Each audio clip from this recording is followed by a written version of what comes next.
Bonjour à tous. Si je suis là, c'est effectivement dans le cadre du CNEF aussi, donc le Centre national des églises évangéliques de France. Alors, il y a une unité aujourd'hui, CNEF 08, entre votre assemblée et l'assemblée que je représente, France pour Christ, mais aussi l'église de la Mission à Mont et l'église à rue de Warcq, les ADD. Voilà. Et on a une bonne collaboration et on se réjouit. Et je me réjouis aussi d'être ce matin parmi vous pour vous donner ce message de la part du Seigneur. Alors je vous demanderai beaucoup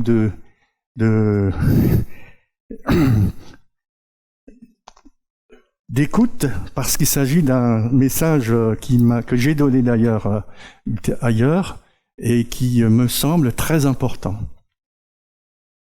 Le nom du message, ou le titre du message, c'est le choix.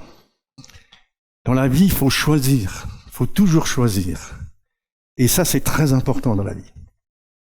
Et je me suis basé sur un verset qui est intéressant dans Deutéronome, le chapitre 30 et le verset 19. Et là, il est dit, je prends aujourd'hui à témoin contre vous et le ciel et la terre, j'ai mis devant toi la vie et la mort, la bénédiction et la malédiction. Choisis la vie. Choisis la vie. Et ce matin, je voudrais donc examiner avec vous la notion de choix, que nous faisons d'ailleurs continuellement. Il n'y a pas un jour où nous ne choisissons pas. Le choix. Alors ça veut dire quoi, choisir? Étymologiquement, choisir, c'est un verbe important qui signifie préférer. Je préfère ça par rapport à cela. Sélectionner. Se décider pour telle ou telle chose ou pour telle ou telle personne. Quand j'ai choisi de vivre avec mon épouse, ma future épouse, j'ai fait un choix. Un choix important. Se décider pour telle ou telle personne. Ainsi, quand on va voter, par exemple, il y a des élections, on choisit un candidat par rapport à un autre. On se détermine pour telle ou telle option, pour tel et tel programme, pour telle ou telle personne. Choisir, ça veut dire aussi élire ou adopter dans le cadre d'une relation. On parle du mariage, mais ça peut être autre chose aussi. Et choisir aussi, il y a un autre terme, un autre verbe qui dit retenir. Je retiens ça plutôt que ça, cela. Choisir, c'est donc vouloir, désirer, préférer. Ainsi, notre vie est pleine de choix. Ce que nous faisons tous les jours, à bien des égards, est un choix. Dès l'instant où nous nous réveillons, jusqu'au coucher, du matin jusqu'au soir, il n'y a que des choix. Alors, on peut choisir de se lever le matin ou de rester couché. C'est un choix. On peut aller travailler ou pas. Oh, j'ai une migraine, alors là, aujourd'hui, j'ai même pas envie de travailler. On peut manger ou pas. On peut faire un régime ou pas. Habituellement, même, il y a des choix qui sont assez simples, comme se lever, se brosser les dents, s'habiller. On le fait machinalement. On n'y pense même plus, on réfléchit même plus. Donc on se lève, on se brosse les dents, on s'habille, on choisit telle ou telle chemise. Moi j'ai choisi ce matin une chemise blanche, un pantalon, une veste, on mange, on prend son petit déjeuner. Oui, tout ça c'est habituel. Il y a d'autres choix qui nécessitent plus de réflexion et qui ont des conséquences importantes dans notre vie. Par exemple, étudier. Je suis pas obligé d'étudier. Je peux aller à 16 ans et après je fais mon apprentissage. Mais il y a des gens qui choisissent de faire des études longues.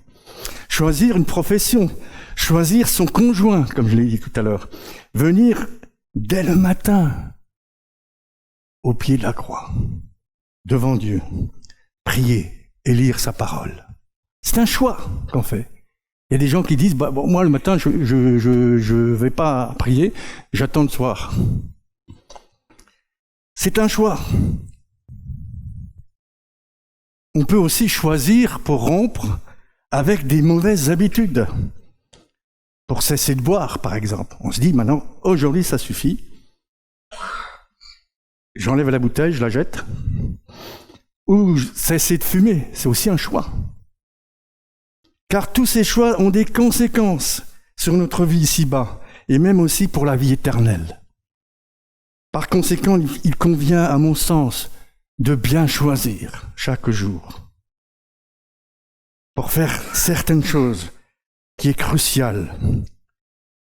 Le choix d'un conjoint, par exemple, c'est important. Vous savez, quand j'ai choisi mon épouse, Sonia, avant de choisir, je suis allé voir son pasteur, qui la connaissait bien. J'ai dit, mais écoutez, monsieur le pasteur, j'aimerais bien, je connais, c'est ma fiancée, mais donnez-moi une raison pour que je puisse faire ce choix.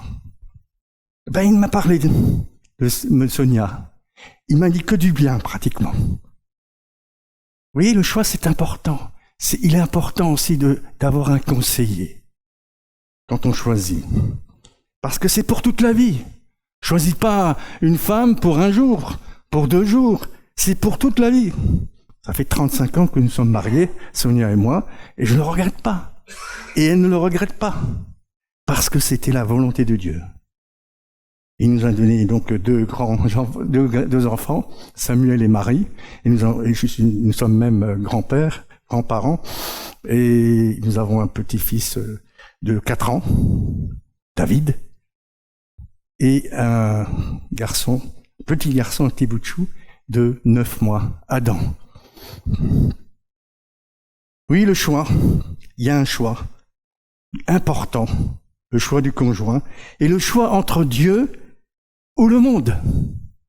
Ça aussi, c'est un choix. Mais chaque choix a des conséquences.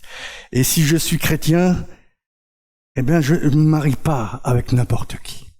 Je me marie avec un conjoint qui aime le Seigneur. Ça aussi, c'est un choix. Alors bien sûr, on peut se marier avec quelqu'un qui n'est pas chrétien quand on est chrétien. Mais après, on a des conséquences. Parce qu'il faut supporter. Il faut persévérer. C'est des choix. Et dans Deutéronome, comme je vous l'ai dit, j'ai mis devant toi la vie et la mort, la bénédiction et la malédiction. Choisis la vie. Et pourquoi il dit ça? Afin que tu vives, toi et ta postérité, pour aimer l'Éternel ton Dieu, pour obéir à sa voix et s'attacher à lui. Sous-entendu, si nous marchons jour après jour dans l'obéissance, en effectuant le bon choix, nos problèmes, même s'il y a des obstacles, nous sommes avec Dieu. Et si Dieu est pour nous, qui sera contre nous? Dit le Romain. Serait-ce la tribulation, l'angoisse, etc., etc. Vous connaissez bien ce verset. Alors, ce que je voudrais...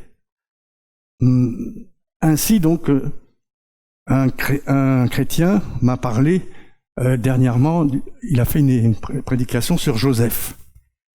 Joseph, c'est un homme qui a choisi. C'est un homme qui a su choisir d'obéir à Dieu.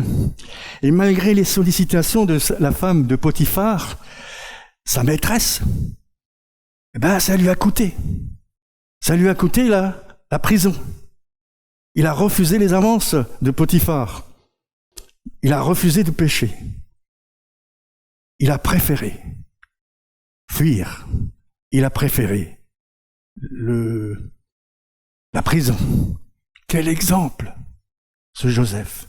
C'est un exemple de choix. Magnifique. Alors soyons honnêtes, chers frères et sœurs. Il n'est pas rare que le péché soit à notre porte, ou nous prenne par surprise en tant que chrétiens. Que de fois Satan, notre adversaire, le serpent ancien, nous sollicite, nous tend des pièges, Et vous savez, l'image du piège, c'est important. Un filet. Vous avez un creux et vous tombez dedans. Et le propos des pièges, si on ne fait pas, le propre des pièges, c'est que si on ne fait pas attention, c'est qu'une fois qu'on est tombé, on est pris dans le piège. Et après, c'est un engrenage. Et après, on a des difficultés pour s'en sortir. Vous voyez le piège? Important. Satan nous envoie des pièges. Quelquefois, c'est peut-être même une parole. D'ailleurs, il l'a fait avec le Fils de Dieu. Si tu es le Fils de Dieu, descends. Vous voyez, il a utilisé la parole de Dieu. Alors, c'est pas toujours ceux qui disent Seigneur, Seigneur. Hein? On ne sait pas toujours si c'est la volonté de Dieu. Oui, Satan, c'est le père du mensonge. C'est le tentateur. Et il utilise tous les stratégies, tous les stratagèmes pour nous faire tomber. Quelquefois, il utilise les mauvaises fréquentations. Alors méfiez-vous des fréquentations. Dernièrement, j'ai vu un homme que Eric m'a déconseillé de voir. Il m'a dit, fais attention, Marc. Oui, c'est important d'avoir des hommes de Dieu. Un homme qui était déjà dans cette église, qui a mis la pagaille, etc. Voilà, c'est important d'avoir des conseils d'amis, de frères en Christ. Les mauvaises fréquentations ou les mauvaises habitudes. On peut avoir des mauvaises habitudes. Alors une seule chose à faire, quand nous sommes tombés, nous avons péché, c'est reconnaître son péché. C'est confesser son péché. C'est dire, Seigneur, tu vois, là, j'ai pas été fidèle avec toi. Car il est fidèle et juste pour nous pardonner et pour nous purifier de tout péché. Venez à moi, vous tous qui êtes fatigués et chargés, et je vous donnerai du repos.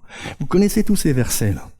Alors, une seule chose à faire, si j'ai péché, je reconnais mon péché, je le confesse, je le remets au pied de la croix, parce que c'est Jésus qui est mort sur la croix. C'est lui qui a tout pardonné, tout effacé.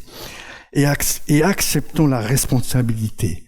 Quelquefois, quand on fait des mauvais choix, il y a des conséquences. Il y a des conséquences.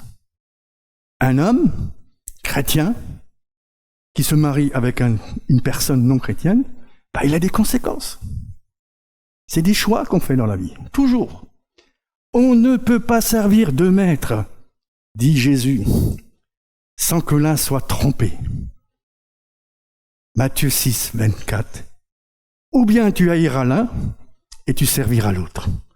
Il faut choisir, toujours. Est-ce que tu veux aimer Dieu de tout ton cœur, de toute ta pensée, de toutes tes forces, ou est-ce que tu veux t'aimer toi-même, en fait, compte, et être indépendant? Et dans Genèse 2, 16, 2, chapitre 2 et versets 16 à 17, ça, c'est l'exemple typique d'un choix, d'un mauvais choix. Et vous connaissez, Dieu a dit en substance à Adam, tu pourras profiter de tout ce que je te donne dans ce jardin, de la surabondance, de la richesse, du cadre de vie dans ce jardin d'Éden. Tu pourras vivre avec bonheur, mais je t'interdis de toucher à l'arbre de la connaissance du bien et du mal. Car le jour où tu toucheras, où tu mangeras, tu mourras. Le jour où tu en mangeras, tu mourras. Sous-entendu, il y a une limite à ne pas dépasser. Dieu avait mis une limite. Dieu voulait le bonheur de l'homme. Tout ça, c'est à toi. Mais il y a une limite à ne pas dépasser de ce que je veux pour toi. Et nous connaissons alors la suite, la réponse humaine d'Adam et de Ève, malheureusement. Et on n'aurait pas fait mieux, d'ailleurs. Moi, j'ai toujours dit, on aurait fait peut-être même pire. Comme si l'être humain veut autre chose de ce que Dieu veut pour lui. Alors, Adam et Ève ont choisi de se libérer de la tutelle de Dieu, de la dépendance de Dieu. Il s'agit d'un désir d'autonomie. Ils voulaient être indépendants.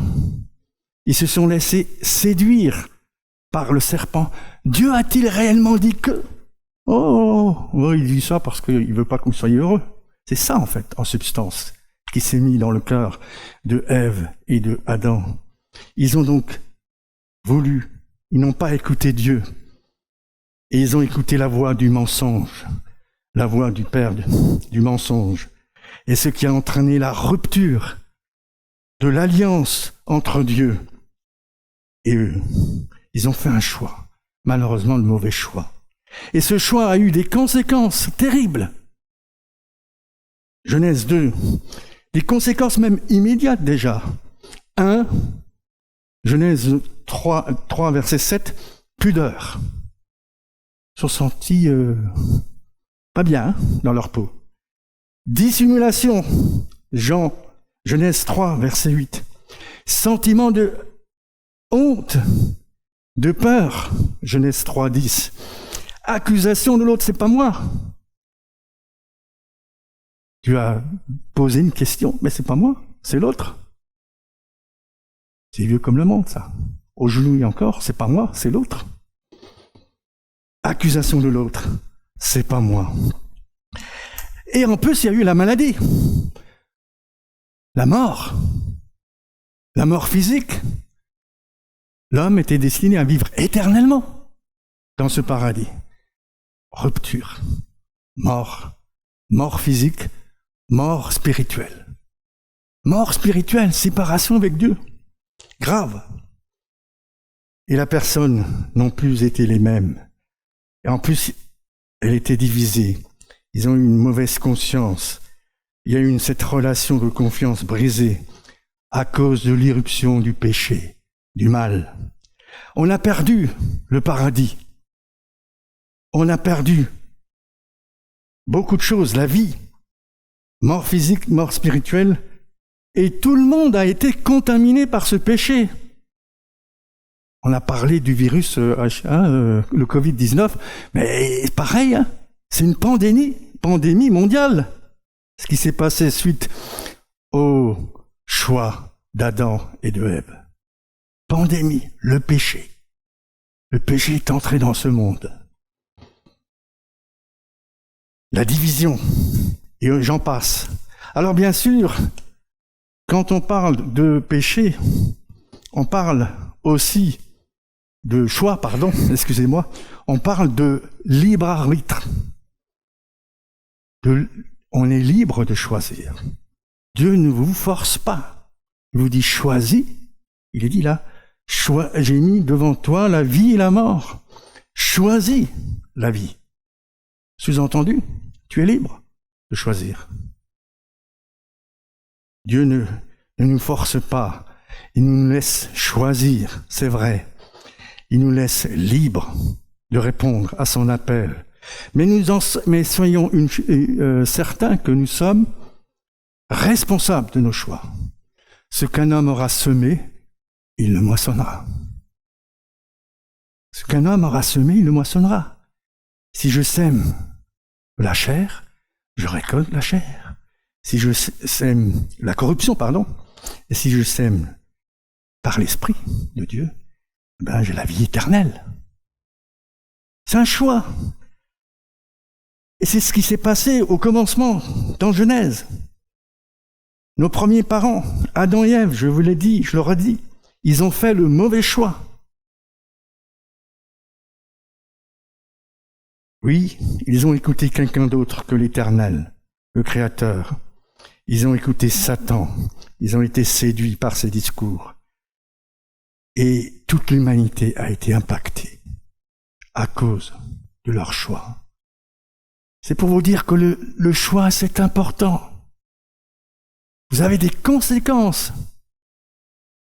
Alors, on peut se demander quelles sont nos motivations. Aujourd'hui, ce matin, quelles sont nos motivations? Qu'est-ce que nous poursuivons comme objectif dans la vie de tous les jours? Qu'est-ce qui me fait vibrer, comme diraient les jeunes? Qu'est-ce qui me fait plaisir? Est-ce les voies de Dieu ou les miennes? Toujours un choix, vous voyez? Tout au long de la vie. Est-ce que tu es du côté du mal ou est-ce que tu es du côté du bien? Choisis la vie, nous dit l'Éternel. Est-ce que tu vas faire comme tout le monde? Manger, boire, se marier, se divertir, faire comme les autres? C'est ce qui s'est passé dans... Quelqu'un peut me dire? Dans la Bible. Du temps de Noé, se mariaient, mais ils étaient insouciants. Ils ont choisi. Ils ont fait comme tout le monde. Alors, il faut choisir dans la vie. Décider. Décide qu'il y a un cantique qui dit, décide qui tu veux suivre. Est-ce que tu veux suivre Dieu ou est-ce que tu veux suivre tes propres pensées, tes propres actions? Alors comment faire le choix? C'est une question que je me suis posée. Ben oui, d'accord, tu nous dis choisir. Oui, mais comment choisir? C'est important de savoir comment choisir. Alors, je pense qu'il y a des étapes à suivre pour prendre les bonnes décisions dans la vie, de faire les bons choix. Je me souviens d'un homme politique qui disait qu'il faut faire le bon choix. Alors, on a vu où est-ce que ça nous a menés. Alors, n'écoutez pas les hommes. De grâce, chers frères et sœurs, écoutez Dieu. Première chose, si vous voulez faire un bon choix, c'est vous laisser guider par Dieu. Pas par vos pensées, pas par votre cœur, votre raisonnement. Laissez-vous guider par Dieu. Luc 6, 12 à 13, Jésus, c'est pas n'importe qui, c'est le Fils de Dieu. Sur la terre, qu'est-ce qu'il a fait avant de choisir ses apôtres? Il a prié. Il a prié avant de choisir ses disciples. Et il a prié toute la nuit. Il n'a pas compté ses heures. Hein. Il a consulté son Père céleste pour pouvoir choisir ses disciples, ses apôtres, ses envoyés. Alors, si vous voulez faire la volonté de Dieu, laissez-vous guider par Dieu. Priez. Proverbe 3, versets 5 à 6 nous dit « Confie-toi en l'Éternel, ne t'appuie pas sur ta sagesse. Reconnais-le dans tous ses voies, et il aplanira tes sentiers. » Magnifique ce verset. Confie-toi en l'Éternel. Il ne t'appuie pas sur ta justice. Reconnais-le dans tes voies, et il aplanira tes sentiers. Première chose, tu viens devant Dieu. Tu le consultes. Deuxième chose, tu pries. Il nous a même dit prier sans cesse. Pas seulement une seconde, pas seulement une minute, tous les jours de votre vie. Il faut prier, matin, midi, soir. Parce qu'il y a, nous n'avons pas à lutter contre la chair et le sang, mais contre des principautés, des puissances célestes. C'est pas n'importe qui. C'est un combat. Alors si vous voulez combattre le bon combat, priez. Priez sans cesse. Confie-toi à l'Éternel. 1 Thessaloniciens 5, 17. Priez sans cesse. C'est un verset que j'utilise quand on a une réunion de prière. Je le dis toujours. Prions sans cesse. Ensuite, il est dit, troisième chose, lire sa parole. Psaume 119, 105. Tout le monde devrait connaître ce verset. Ta parole est une lampe à mes pieds et une lumière sur mon sentier. C'est cette parole qui me guide, qui m'éclaire. Parce que je suis dans le sombre de cette nuit, quand il se passe, qu'est-ce qui se passe à l'heure actuelle? Que de problèmes, de situations. Alors un jour, il y a quelqu'un qui m'a dit, mais vous êtes pour je fais une parenthèse, hein, vous êtes pour ou contre les Palestiniens? On m'a dit ça, on m'a demandé récemment, vous êtes pour ou contre les Juifs? Je dis, moi je suis pas pour, moi je suis pour la vie. Moi je suis pour la paix. Moi je suis pour Dieu. Dieu n'a jamais dit qu'il faut tuer quelqu'un. Où est-ce que c'est marqué dans la Bible ça? Ni dans la Bible, ni dans même le Coran. C'est dans les interprétations peut-être, les hadiths, mais certainement pas dans le Coran. Ni dans le Talmud. C'est pas marqué qu'il faut tuer des gens. C'est Dieu qui nous a donné la vie. C'est lui qui nous la reprend. C'est pas à moi de tuer. Lisons la parole de Dieu, parce que sa parole est une lampe à mes pieds et une lumière sur mon sentier. Et demandons la sagesse de Dieu.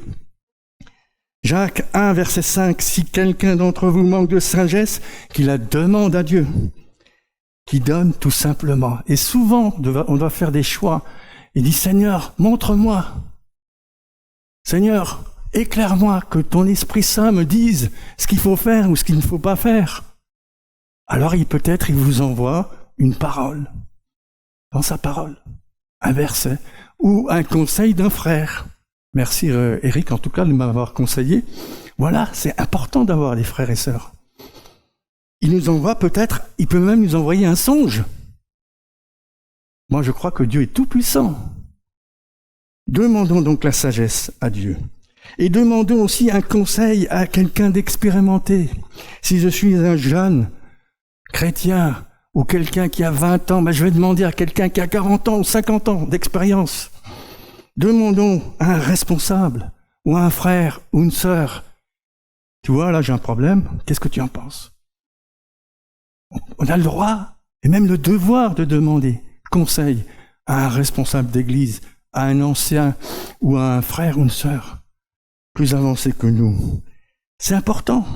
Moi je l'ai fait pour choisir mon épouse. Je suis pas allé comme ça, parce que je savais que c'était important. Et le pasteur, il m'a dit des choses. Je l'ai écouté. On a prié ensemble. Et je vous assure, j'ai fait le bon choix. Eric, tu connais ma femme, Sonia, elle est magnifique.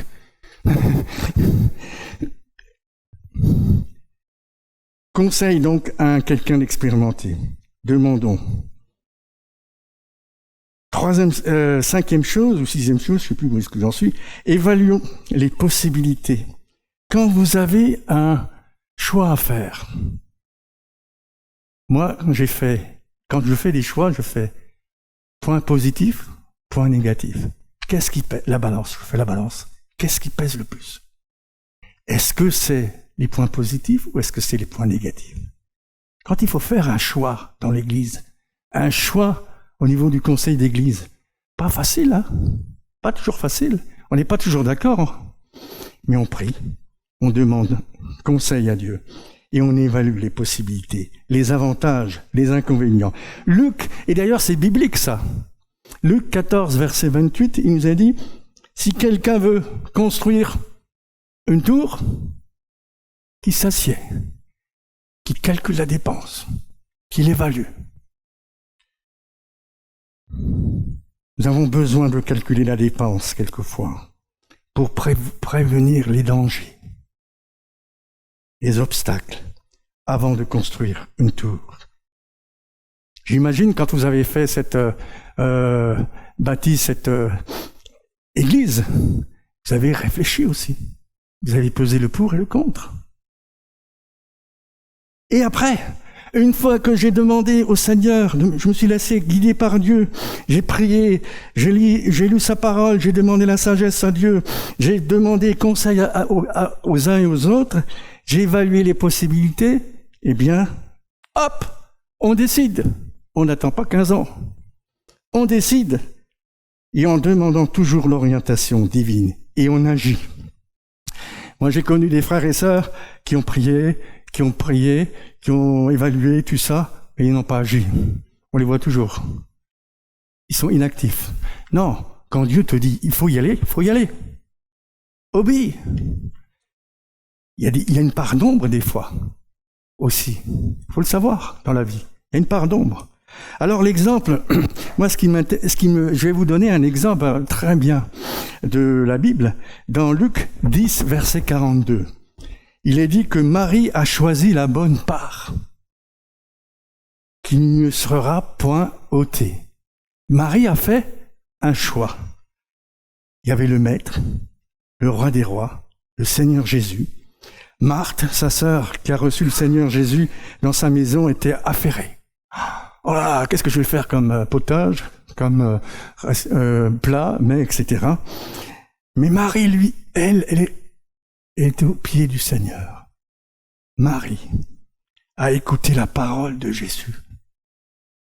Et Jésus lui a dit, elle a fait le bon choix. Certes, Marthe était préoccupée pour la préparation du déjeuner, mais réfléchissons à cet exemple. Quelquefois, Dieu ne nous demande pas d'être actifs. Il y a beaucoup de personnes qui pensent que la vie chrétienne, c'est que de l'activité. Non, c'est pas que de l'activité. C'est aussi être au pied du Seigneur Jésus. Écoutez ce qu'il a à nous dire. Le Saint-Esprit a des choses à nous dire. Laissons-nous guider dans toute la vérité. Soyons dans le même état d'esprit que Marie, en écoutant Dieu.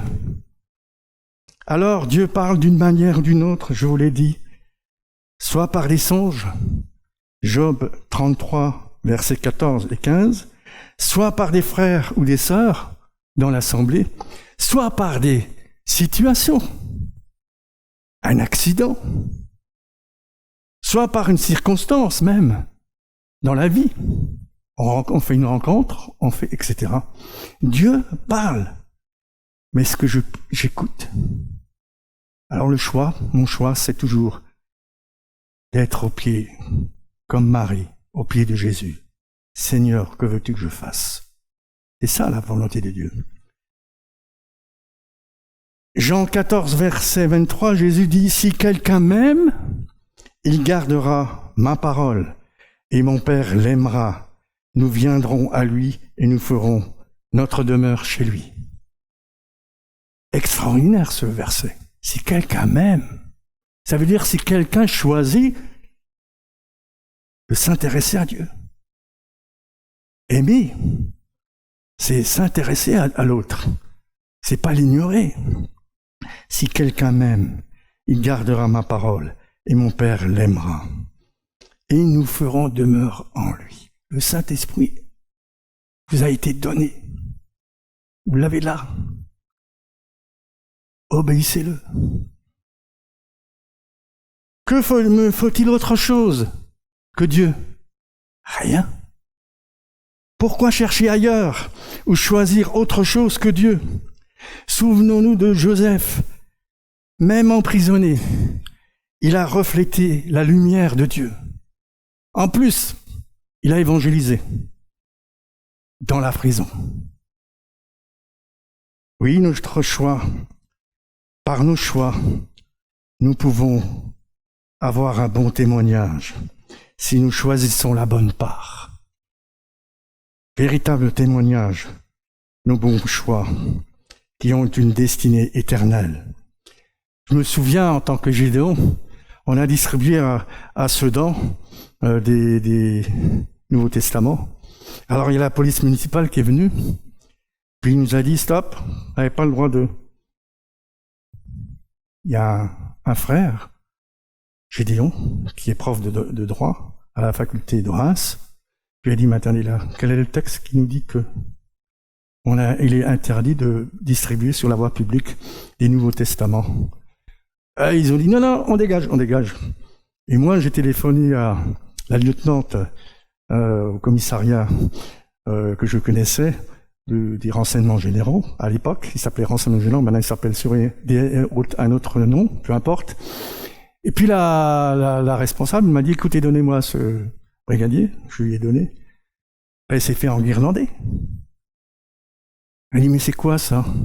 Vous interdisez ces personnes donner un Nouveau Testament? Mais est-ce qu'ils font quelque chose de mal? Mais non. Ils distribuent le Nouveau Testament, les 10 commandements. Alors laissez-les. Vaut mieux ça que d'avoir affaire à des brigands. Hop, on a continué. Et on a été bénis ce jour-là. Vous voyez, pour vous dire que Dieu intervient d'une manière ou d'une autre. C'était un choix. Moi, j'ai pris le choix de m'adresser aux autorités supérieures en disant « ça va pas ». On a le droit. D'ailleurs, Paul l'a fait. Paul s'en est pris à demander une audience en haut, à Rome. Certes, il était prisonnier, mais quand même, il a demandé une audience. véritable témoignage, ce qui sont nos choix, nos bons choix pour la vie éternelle. Alors, il n'est jamais trop tard pour bien faire, chers frères et sœurs. Nous sommes libres de choisir, certes, mais choisissons ce qu'il y a de meilleur, pas des choses qui n'en vaut pas la peine. Et tout au long de notre vie, il s'agit de faire des bons choix. On peut choisir, par exemple, nos loisirs ou nos occupations. Ça, c'est des décisions personnelles. Je ne dis pas qu'il faut jamais manger, prendre un bon repas, c'est pas interdit. Tout est permis, mais tout n'est pas utile. On peut choisir d'aller à l'église ou pas, le dimanche matin. Ben, il vaut mieux y aller, parce que j'ai la communion fraternelle, j'ai la joie de voir des frères et sœurs, et si j'ai un problème, je peux le confier à quelqu'un. Vous voyez, l'église, c'est important.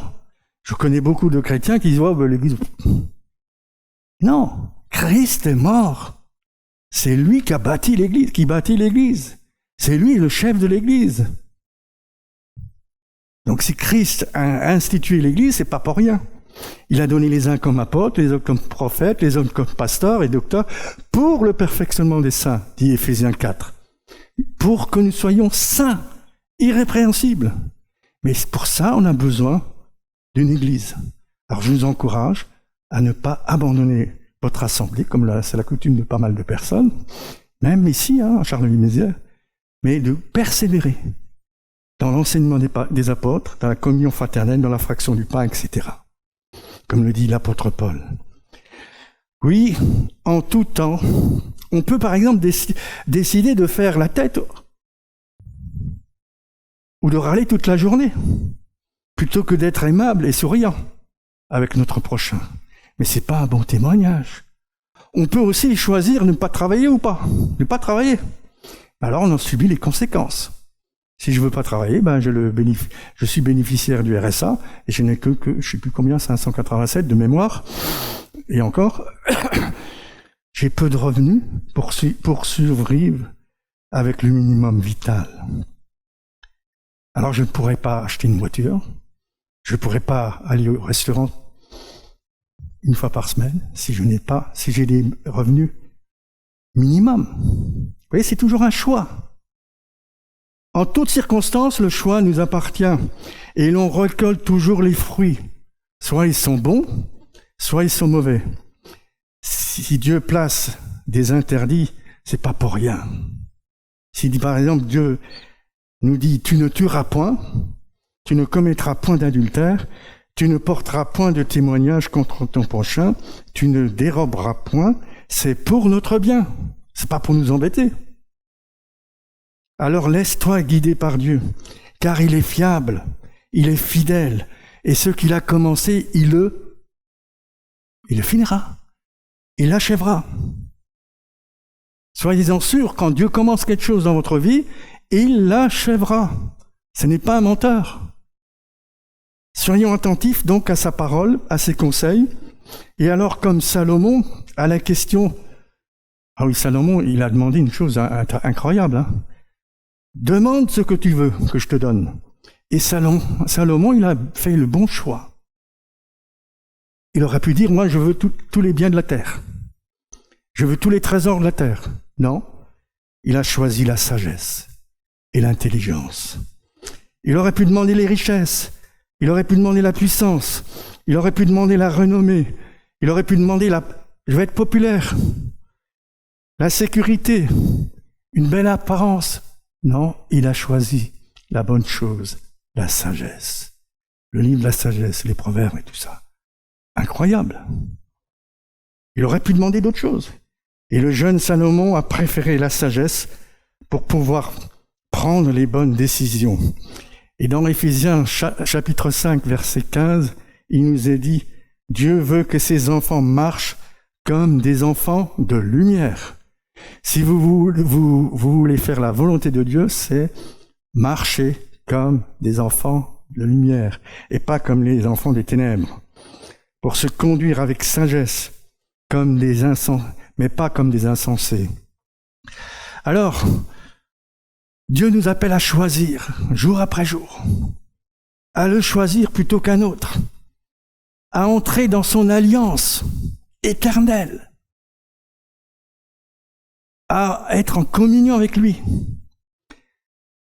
Choisir non pas les voies sans issue, les impasses qui conduisent à la mort, mais choisir la vie par son bien-aimé, serviteur, Fils, Jésus-Christ, à vivre la bonne nouvelle du salut en Christ, la partager aux autres. C'est ce que nous faisons, nous les Gédéons.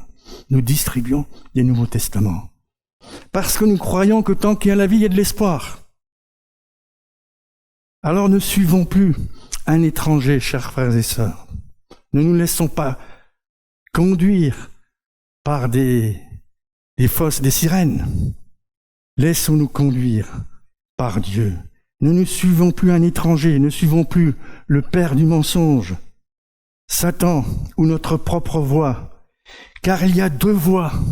Il y a la voie de la lumière et il y a la voie des ténèbres. La voie de la lumière, c'est la voie de l'éternité. La voie des ténèbres, c'est la voie de la mort, de l'iniquité. Qu'est-ce que je veux choisir ? Jésus a choisi. Jésus a choisi de faire la volonté de son Père. Il a dit non pas ma volonté, mais la tienne. Alors si Jésus lui-même a choisi en fonction de Dieu le Père, à plus forte raison, nous devons choisir Dieu. Choisir la meilleure part. Viens à ton Sauveur et Seigneur, si tu ne le connais pas aujourd'hui. Choisis la vie, afin que tu vives. Apocalypse nous dit, voici je me tiens sans tarder. L'Apocalypse chapitre 22, versets 1 à 2 nous dit, voici je viens sans tarder. Je t'apporte avec moi le salaire et que je vais donner selon ce qu'il est fait. Dieu nous demandera des comptes, quels que soient nos choix. Il demandera un jour des comptes à quiconque, à nous tous, ici présents. Est-ce que tu as choisi la vie ? Est-ce que tu veux le servir ? Vous savez, nos vies sont remplies de choix. Je le répète, parce que c'est important. Tous les jours, on doit en faire. Mais ces choix ont des conséquences. Mais Dieu accomplit son dessein, quel que soit le choix que vous faites. Il va accomplir le dessein. Il va juger. On ne se moque pas de Dieu. Ce qu'un homme aura semé, il le moissonnera. Alors nous qui sommes chrétiens, nous avons le privilège en tant que chrétiens de participer à l'œuvre de Dieu. Vous êtes participants de l'œuvre de Dieu.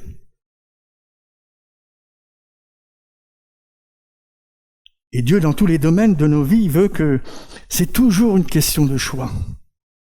Que vous le vouliez ou pas, vous faites partie du choix de Dieu.